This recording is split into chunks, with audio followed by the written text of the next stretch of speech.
Welcome to Navigating Hope, your compass to health empowerment. I'm Dr. Jaime Hope, steering you through healthcare, overcoming overwhelm, personal goals, and emergencies. We'll navigate the healthcare maze with actionable insights and real-world advice, unlocking the secrets to a healthier, more vibrant life. Join us to take control of your well-being and make informed decisions for your health and your future. Stay with us as we unravel the mysteries of medicine, wellness, and life's unforeseen challenges, helping you bypass the ER with a dose of knowledge. Stay tuned till the end of the episode with a recap of your actionable insights and a free gift. Let's chart a course to your well-being together. All right, everybody, welcome back to another episode of Navigating Hope. I am so excited to be joined today by Rachel Goldberg. So her list of credentials are quite long, so we're going to hit some of the highlights here. Rachel is a licensed marriage and family therapist, an eating disorder specialist, a perinatal depression, anxiety, and mood disorder specialist, infertility and third-party reproduction therapist, pre- and postnatal fitness certified, personal trainer, fitness instructor, and she specializes additionally in things like eating disorders, teen anxiety, and what an amazing combination of things. Her professional journey includes getting her degree at UCLA and her graduate degree at USC with all these additional specializations and training. She is a wife and a mother of 2 children and worked as a sign language interpreter. Rachel, is there nothing that you can't do? I cannot be an emergency doctor, so you got me there. That, you know what? That is A-okay. It is a specialty only for certain people who are a little crazy. So let's start with a lot of things that you do are focused on women's health, which obviously I'm a huge fan of, and kind of the intersection of that. But you have this unique combination of the training and their credentials and certifications with psychotherapy and healing and trauma and anxiety and all these tools. And you're a fitness expert. So how did all that get started, and how did those two aspects work together? Yeah, so I'll tell you how it got started. I was a gymnast growing up, and then I was always into fitness. I kind of just grew up in fitness, and I was always athletic. And so when I got to college, at first I tried to be on the volleyball team and then the cheerleading, and the volleyball wasn't good enough, so I was just going to be on the bench of that. Once I got there, I was like, okay, they have me here. So I could not be a gymnast there. I had already left gymnastics in high school. So I was trying to find my way into something still fitness. So I started teaching fitness classes at UCLA. And so I got into fitness. I really liked it. I always knew fitness was great for your body. I always knew it was great for your mind, but I didn't realize until I was really in, stressful environments like college, living on your own and stuff, where I realized how important it is and how much it meant to me. So through that process, I was, going to school, doing my personal training, doing fitness instructor. When I went to graduate school, it was in the height right before the crisis. So people were spending money like crazy, and I was a personal trainer, and it was an amazing time. So I wasn't going to leave that, and as I'm also learning psychology and becoming a therapist, I'm just noticing so many parallels and how important fitness can be for people. I would see people changing so quickly when they had a trainer focused on them, building a rapport with them, and then also changing their habits and their bodies, and they're getting endorphins from the fitness after, and they're starting to feel better about themselves. And I thought to myself, okay, obviously there is something here. This is very unique. Not just the idea of fitness, which we all know is beneficial now, and there's so many studies now, great for mental health, but also just having someone on your side. So it's this twofold where you have someone who is just listening to you, letting you vent, letting you talk about issues, really caring about you for that time.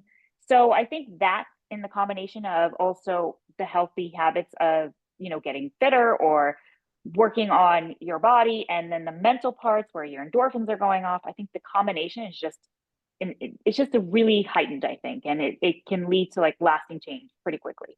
So that's kind of how I got into it. So as I was doing all the things I was doing in my career, I was well, I'm going to see how I can kind of combine these, and sometimes I go in phases. So sometimes it was more of the personal training. Sometimes it was more of the therapy. Sometimes I will find people who want to do both, especially people who are postpartum, sometimes postpartum certified as well. They want to kill two birds with one stone because they're busy. And so if they can do fitness in a safe way with someone who's certified in that, and then also kind of have a therapist on the side for all the other things that they're going through, right? Works out very nicely. That's such a perfect combination for busy people. Because we were talking before we started the recording. I think everybody needs both. I think therapy, I think the world would be a better place if everybody were in therapy and it was very normalized.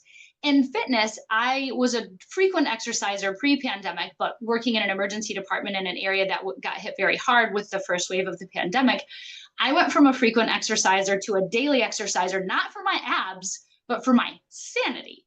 So it's nice to hear a trained, certified, degreed professional confirm what just seemed intuitive to me to stay sane and have it be a tool for coping through this craziness. Yeah, and I think the thing is when people think of therapy, like you said, everyone could use a therapist.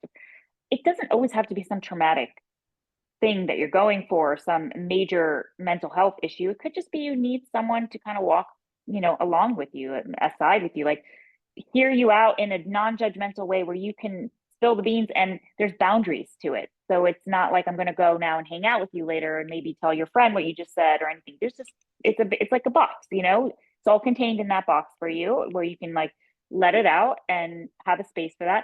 And then in terms of the fitness, I've never met anyone who started a fitness regimen and regretted it. Yeah. Yes. But also people think, oh, if I'm going to start fitness or even with a personal trainer, I can't tell you how many times I've heard, well, I'm not going to have a personal trainer until I get in better shape.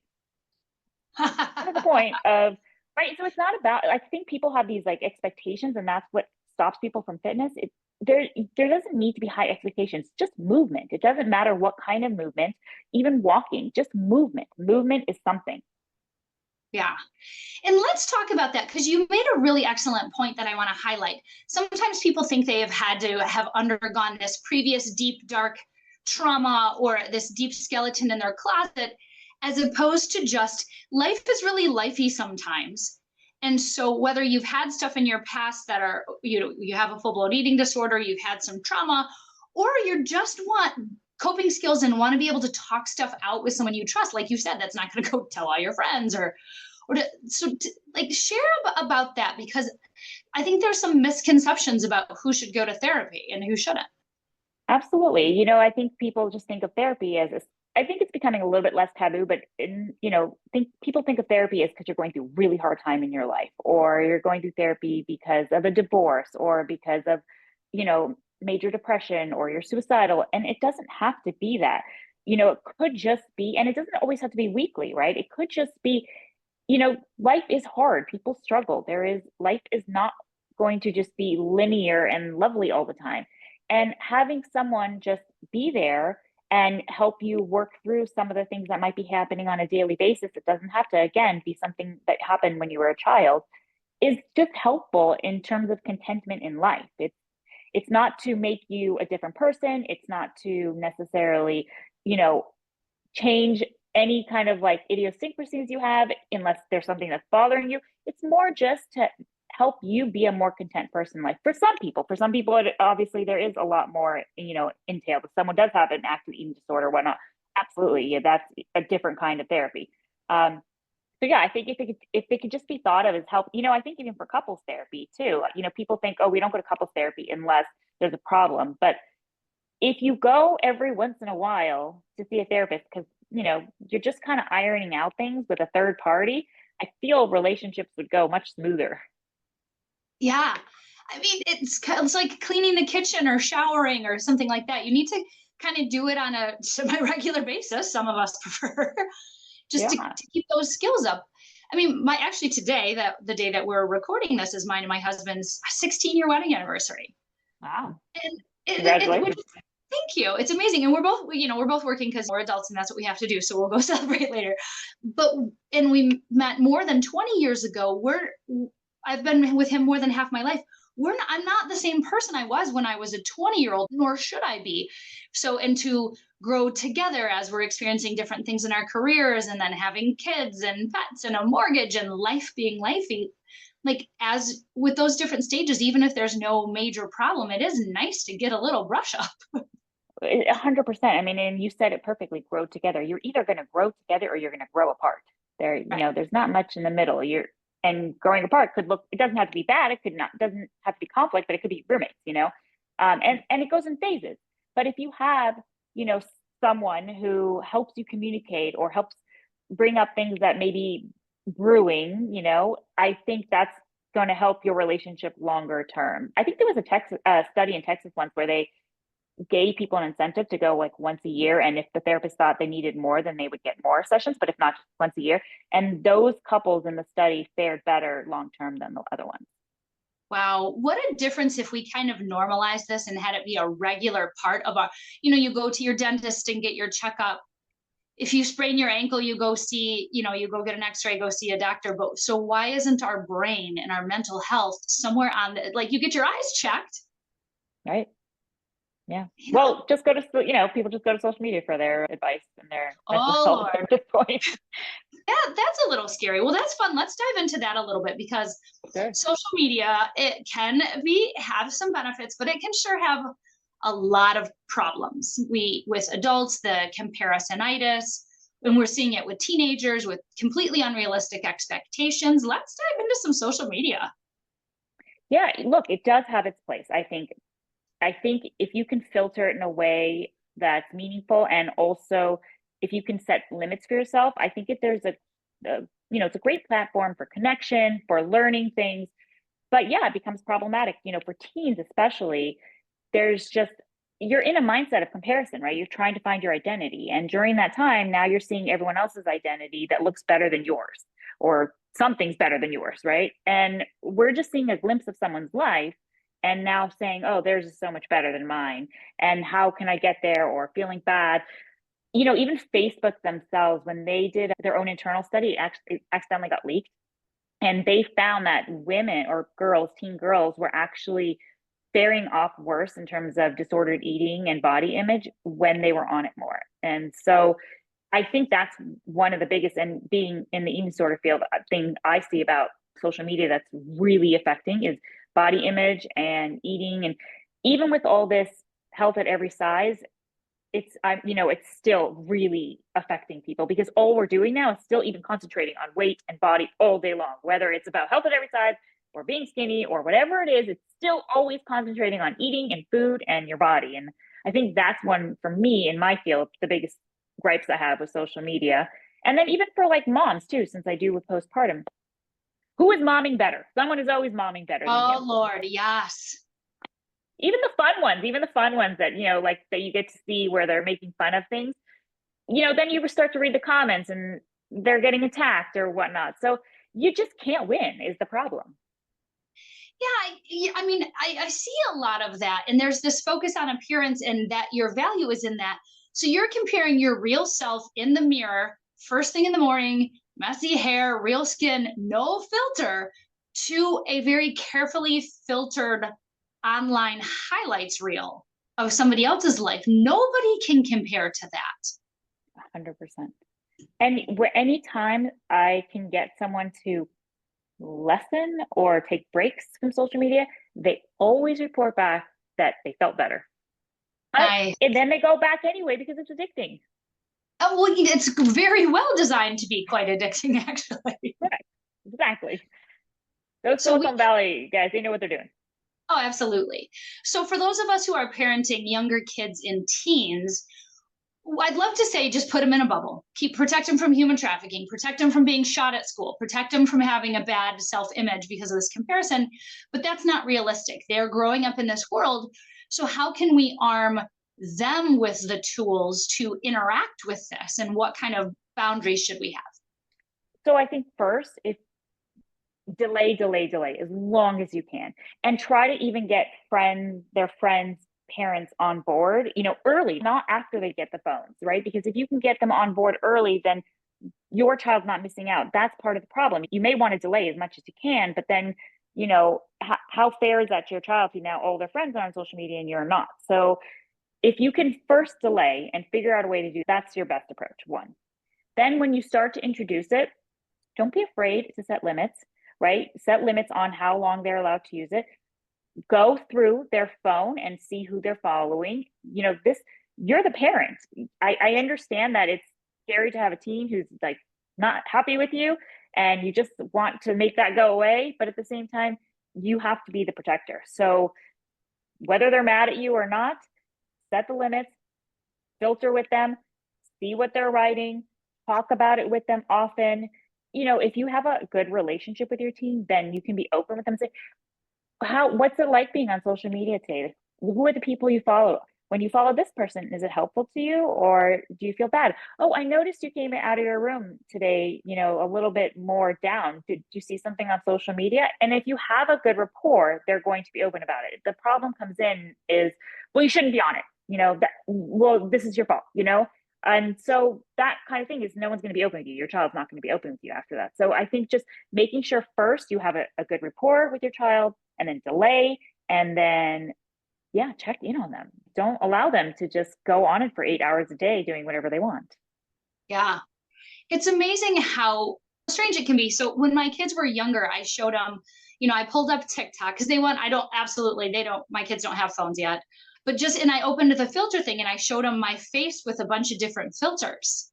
Like, this is not what I really like. You're looking at me. This is what I actually look like. And then this is what people are portraying on social media. It's, the beauty du jour, the huge eyes, huge lips, no nose, just very non-realistic, kind of ethnocentric like view of what they should look like. And they don't, and I don't, and no normal human beings don't look like that. And it was very funny because there were a few of those filters that I thought, because of my decades of media brainwashing about the standards of beauty, I thought I looked prettier with the filter, and my kids hated it because it didn't look like me. Yeah, it didn't look like you. Yeah. And they're like, not wow. yet in that brain Yes. set, it sounds like, of what beauty is supposed to look like. Yes, but it's coming because, in the middle school phase now. And so I try and teach them with ads in particular, what is the actual message they're trying to do here? They're showing an Oreo, but they're showing people on these athletic, hiking and stuff like that. Is Oreo a health, to help them see through it. But even when they're playing a game, like where they have to, this dress to impress game, which is really popular, where you put on an outfit and people vote on you. How can we show them what is the secret message behind it so they can be more savvy? I mean, I love that you do that with the filters and stuff. And I think that's a good idea. One thing that parents came to me when that cheerleading Dallas Cowboys show came out and, their teens wanted to watch it. And it's like, should we let them watch it? My advice was yes, with them, and then be curious. Right. And so the same thing I would say with the social media. So when you start them with social media, go with them on it, and see what they're watching. And then after a video, ask, oh, did you like that? What did you like about it? Did you not like that? What message did you get from that? Just be curious. I think the most important is first, be curious. Let them come up with their own conclusions instead of trying to teach the lesson. Let them come up with it first, and then you can kind of put in your input. So, if someone finds something funny, oh, what was funny about that? I saw you laugh at that, Or if they say, oh, I want that outfit. Oh, why do you want that outfit? What about that outfit do you like? So just curiosity will give you a lot of information. So instead of, you wouldn't want that outfit or that outfit is inappropriate, be curious first. I think that's an important reminder because I first want to protect, and kind of my instinct is to not want them to be exposed to those things. And then immediately, as soon as we see it, like, oh, that's not real, or oh, don't feel like that, or oh, you're beautiful how you are. And I like this purposeful pause that you're giving me and other people as parents to see their reaction, because she might have come to that conclusion by herself. But if I'm giving it to her at that age, she's kind of like, yeah, I don't want it. But Right. So I think, it is hard. I get it. I have kids too. It's hard. You want the best for them always. And so if you see a red flag or something that is a warning sign, you just want to insert right away and point them in the right direction. Yes. So, and I mean, I think that protective parenting instinct. But so same thing, if they are starting to see body conscious messages, because you're absolutely right. Even if we're trying to say all bodies are beautiful, the focus is still that your body is what your value is. Mm-hmm. How do we recognize early signs of, you know, the disordered eating or the body image issues before eating disorder level? Yeah, so I think signs to look for, it's very hard with eating disorders and disordered eating, but things you want to look for is if they're suddenly dressing differently. So maybe they're wearing baggy clothes or more skimpy clothes. What is that about? Seeing maybe even what their friends are doing. Definitely noticing eating patterns. So as a doctor, right, when they're in their teens, they should always be gaining weight and growing. So it's not right always. So it might, and it's not linear again. So they might fall off their growth curve that they've been on for years during those teen years. And that's okay. As just back off for a little and see what happens, especially if they're going to the higher end. People freak out, oh my gosh, they're eating too much, but it might even out. So, pause. Now, if they're starting to fall off in the other direction, do you notice they're limiting foods? Are they saying their stomach hurts more? Are they spending more time in their room? What are they doing in between meals? Start paying attention. And if you're noticing something, again, be curious.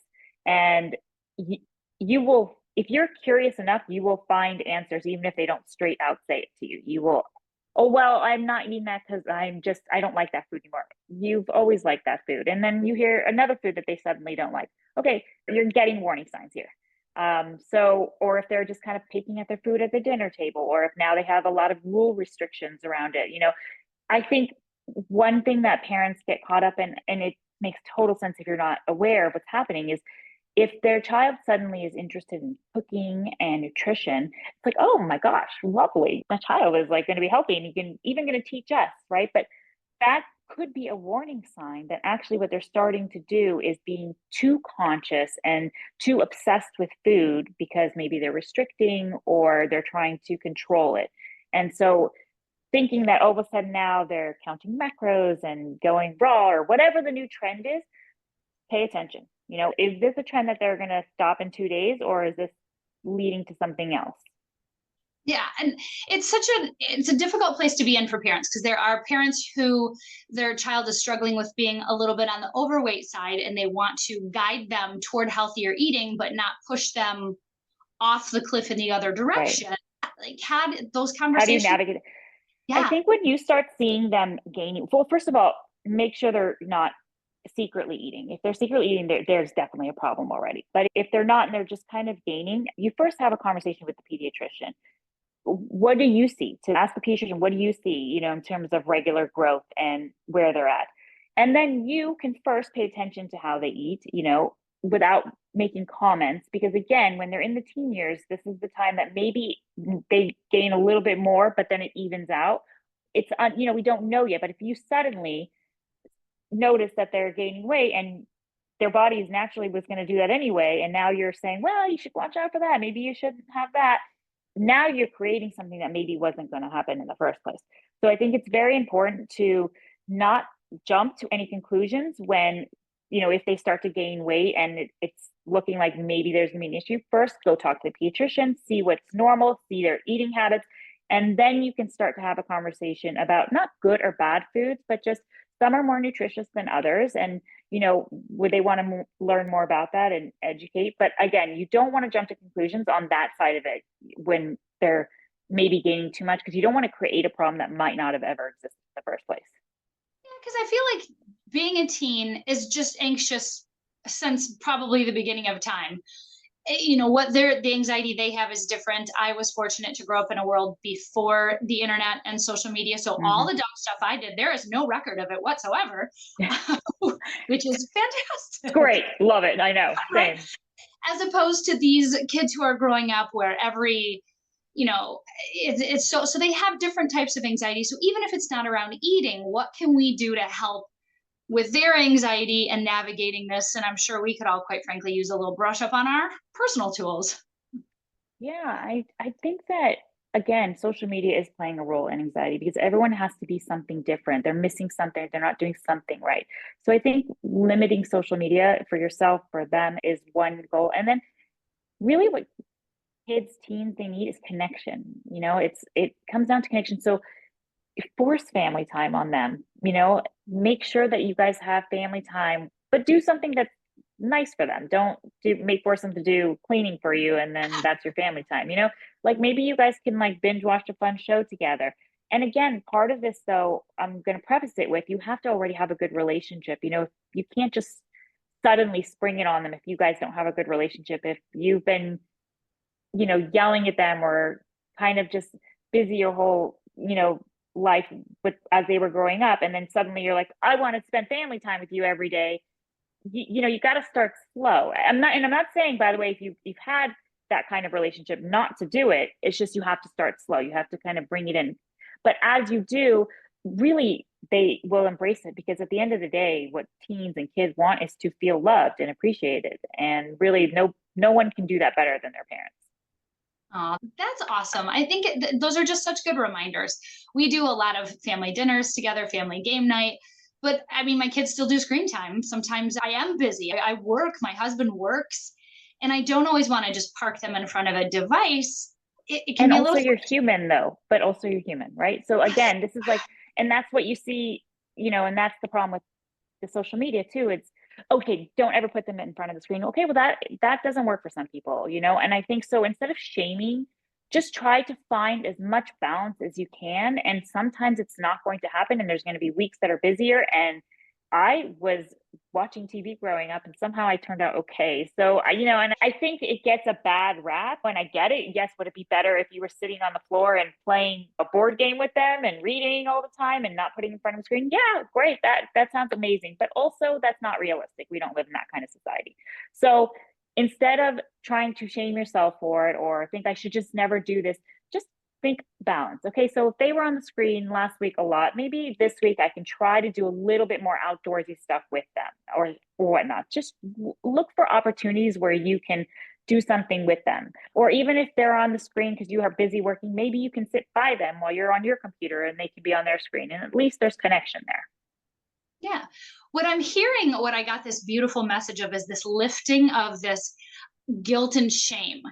It's around fitness, around food, around parenting, around how well we're doing with our own stressors. How do you help teach people how to let the weight of that go? I think first paying attention. I mean, if you walk through your day and think about how many times you say, I should be doing, I should be doing, I should be doing, I bet people would be surprised at how much they're doing it. So think about it first. Just be aware.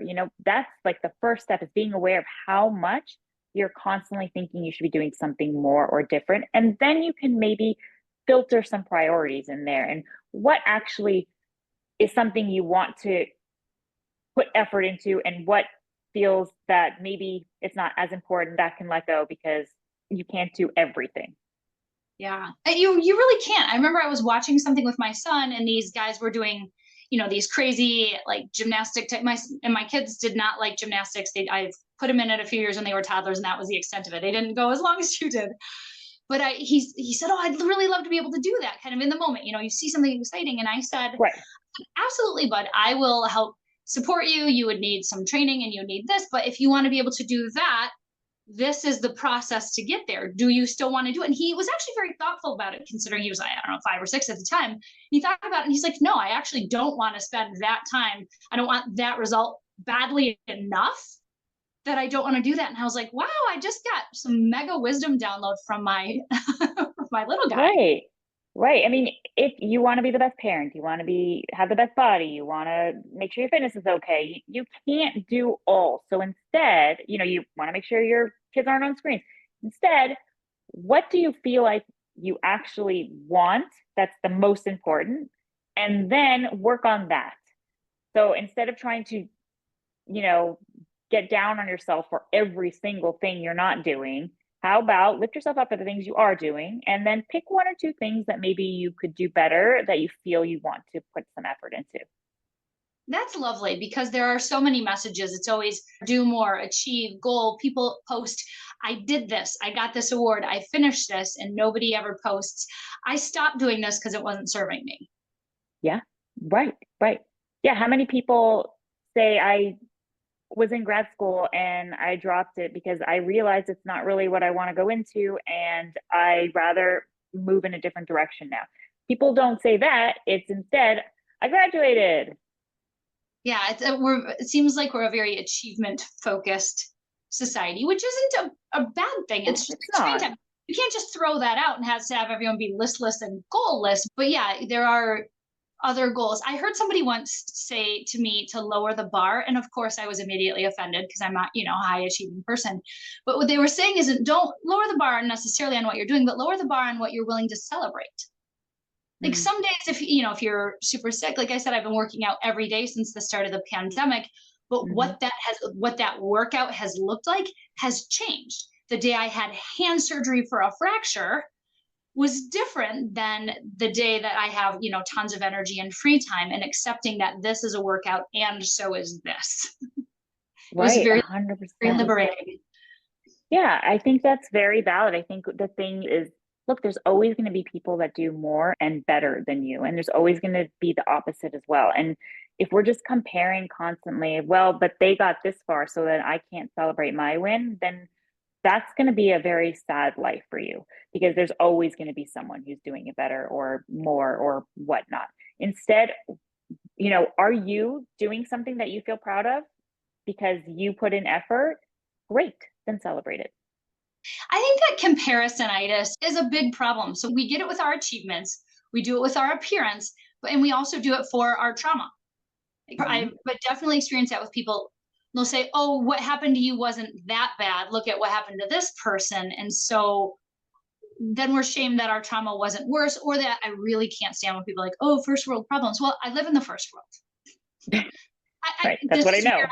This is where I live, so I don't have third world problems because I don't live in that situation, and it's very invalidating. Does that mean I'm just never allowed to experience any frustration, annoyance, or problem?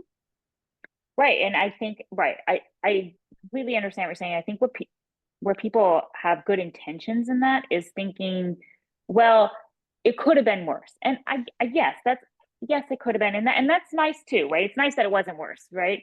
And also, I'm still in pain, right? So if you're the kind of person who wants to help someone come out of the pain, the first step is to just be where they are in it. Everyone's pain is different. We don't know people's past. That you don't have to win a prize to who had the more suffering. And also, you cannot compare your suffering to someone else, because someone else is different. Maybe for them, that is more suffering than it would be for you, but maybe something for you would feel more traumatizing than for them, right? So we all have a lifetime where things are going to be up and down. And just because maybe for the last 2 years you've been up doesn't mean it's not going to come down later. So the same thing in the opposite way. So there's just no need to compare who had it worse. If Yes. you are feeling bad or suffering, that's valid.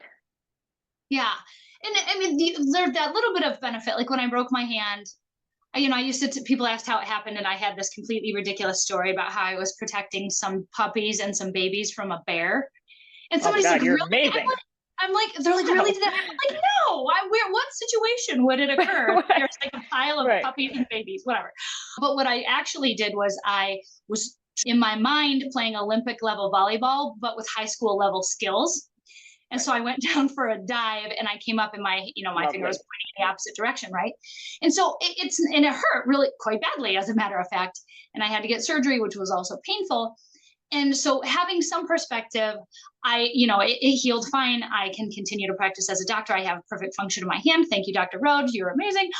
But so yes, my hand didn't get cut off. I still have limbs and stuff. So keeping it in that perspective, but not so far that doesn't say then I don't get to just feel upset because this really hurts. Right. And that's the thing. It can be both, right? Yeah. I feel pain, whether it's physical or mental or emotional, whatever. I feel pain right now. This does not feel good. And I'm also glad that it's not way worse. You can have both. It doesn't have to be one or the other. Yes. Hallelujah. I think that's a message that we need to normalize a lot more than, go out and get giant lips and you'll get more likes. Yeah, exactly. Oh my goodness. So Or just filter the lips, I know, right? Who needs to bother? Kidding them. So some of our listeners, a lot of our listeners are parents. A lot of us are in the sandwich generation. So we have kids still, and we're also taking care of or helping on at some capacity with parents. So that dynamic is changing, where certainly they're not raising us anymore because we're adults allegedly, but now we are stepping up into that caregiver role. What are your thoughts about how people can navigate that? Like, with their teenagers, you're trying to get more independent, and then with the elderly parents, they're getting less. How do we survive this, Rachel? I think it's okay to ask for help, right? So if you are the only caretaker for your parents, then maybe you do hire someone if you have the means. I think everyone, that's the thing, is in this sandwich generation, we want to do it all. And again, we cannot do it all. So you find a way. And by the way, if you have teenagers and you want your teenagers to be a little bit more independent, they can go help you with grandma and grandpa. So trying to figure out ways to do both that is not so overwhelming. And when it is overwhelming, you just have to say something has to give, and it should not be necessarily something from your own personal life.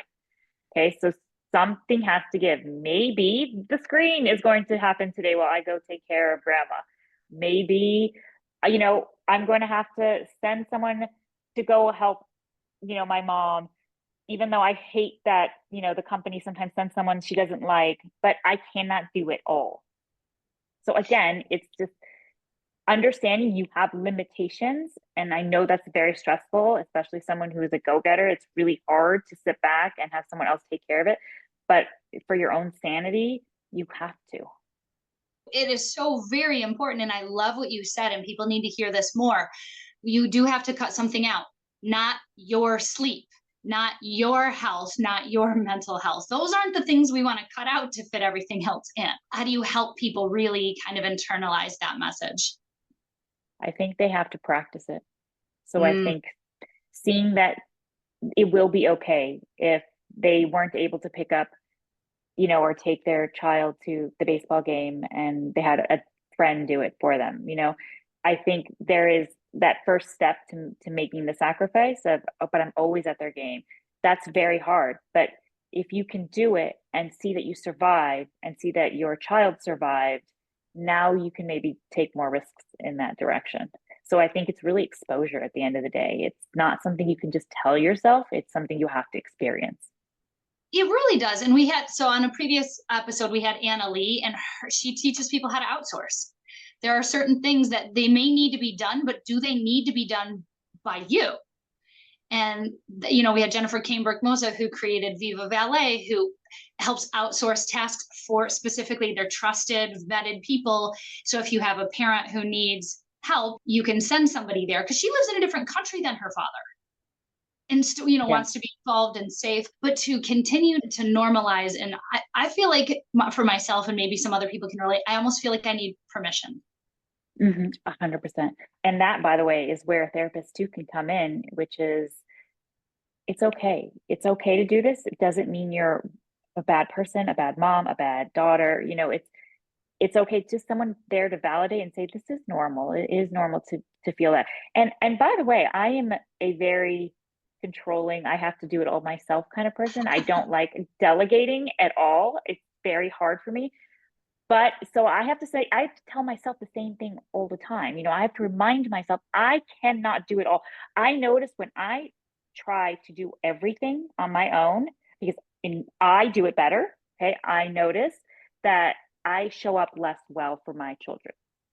And do I prefer to show up better for them? And maybe there's a little bit more mess over there, or I didn't finish that email.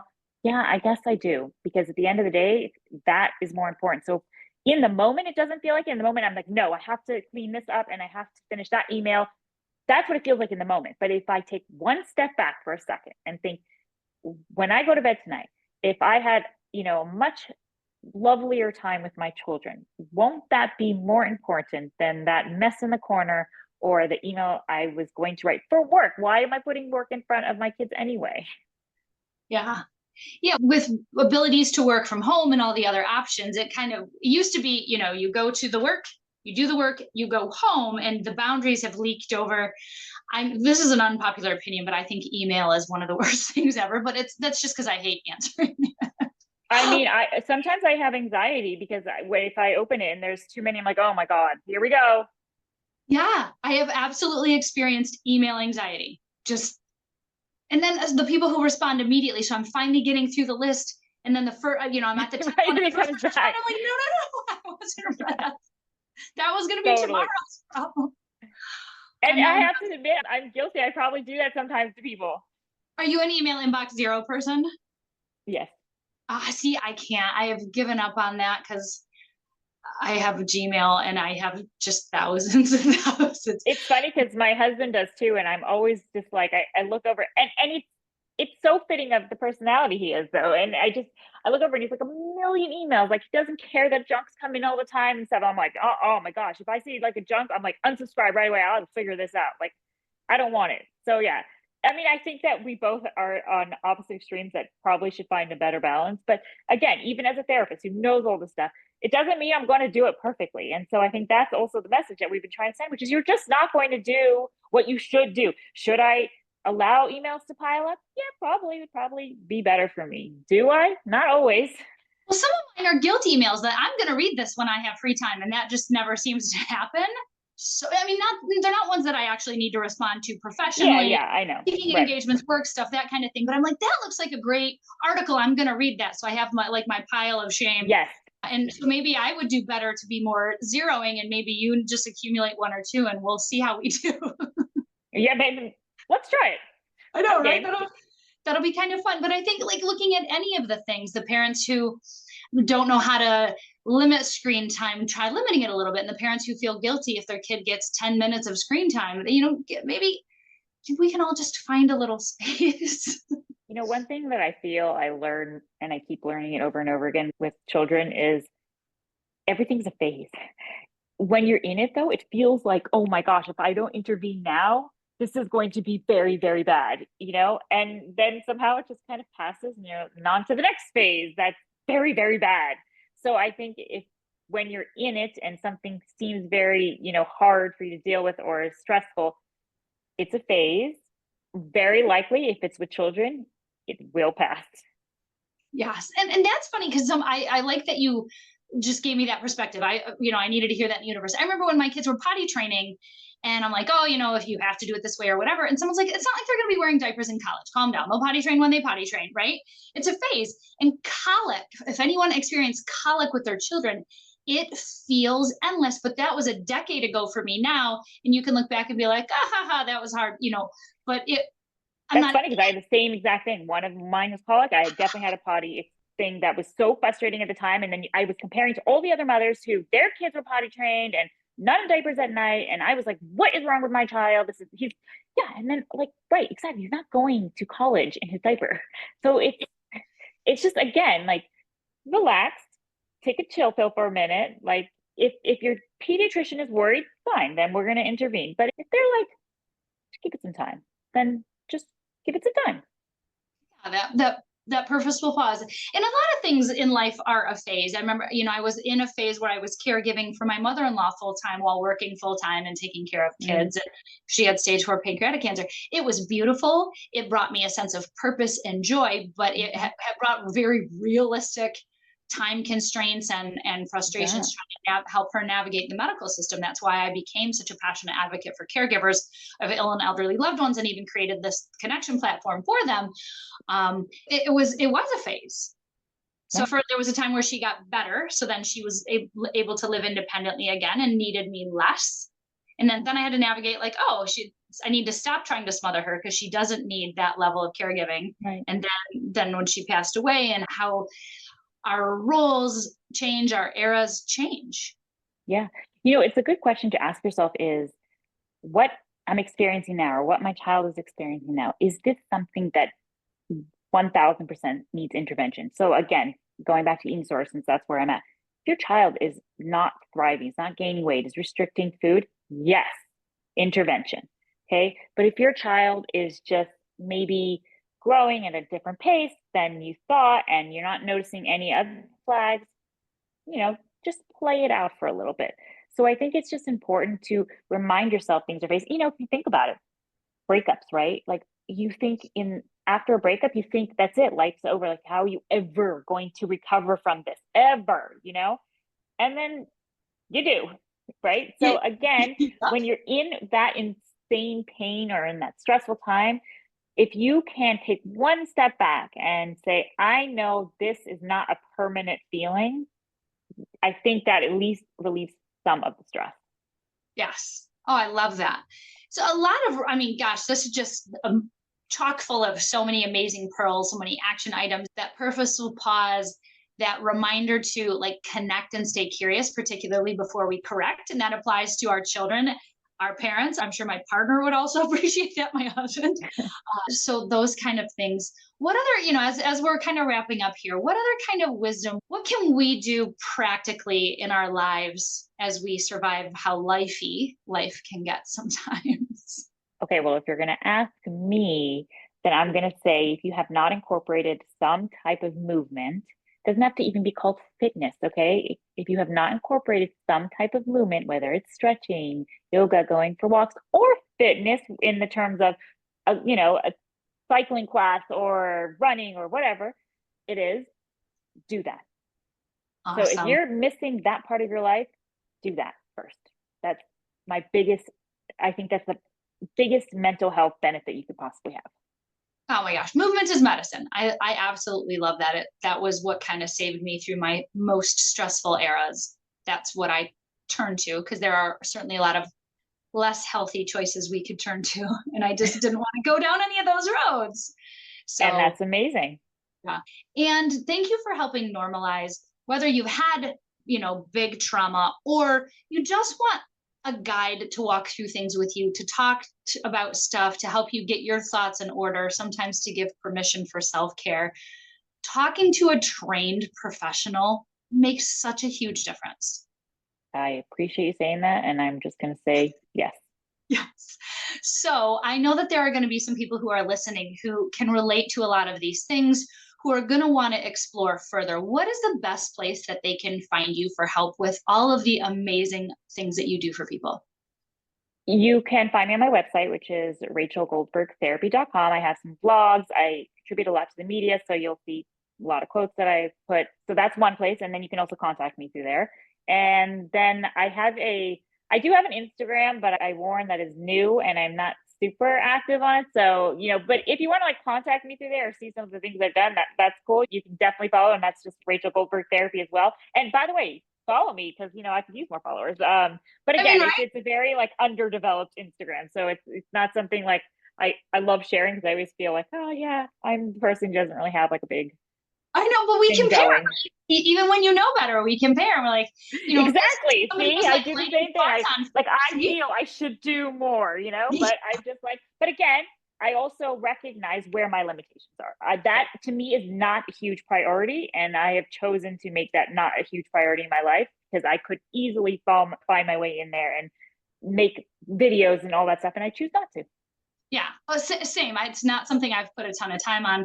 But then you do compare, because I'm putting out, here's what to do in an emergency, and 12 people watch it, and then somebody's lighting farts on fire, and 20 million people watch it. Totally. And then they're on the Today Show, and you're like, yeah. You're like, what? So certainly number of followers does not necessarily always indicate quality, which is something I remind myself to. Oh my! Just reminding yourself of these things. It's so, and that's even like a therapy, right? We're just back and forth saying, yeah, see, that's okay. It's normal. We're cool with that. Yes. Well, it's lovely. Well, Rachel, thank you so much for being here today. It's been amazing having you. We're going to put links to your Instagram, to your website, and everything in the show notes. Thank you again for being with us today. Thank you so much for having me. Thank you for tuning into Navigating Hope with me, Dr. Jaime Hope. It has been an honor to navigate the realms of health and wellness with you today. Remember, in the journey toward a healthier life, knowledge is your compass. If you enjoyed our time together, please share, like, and subscribe to Navigating Hope. Join us next week, where we'll continue to empower your health journey, arming you with the wisdom to navigate life's challenges and keep the emergency room in your rearview mirror.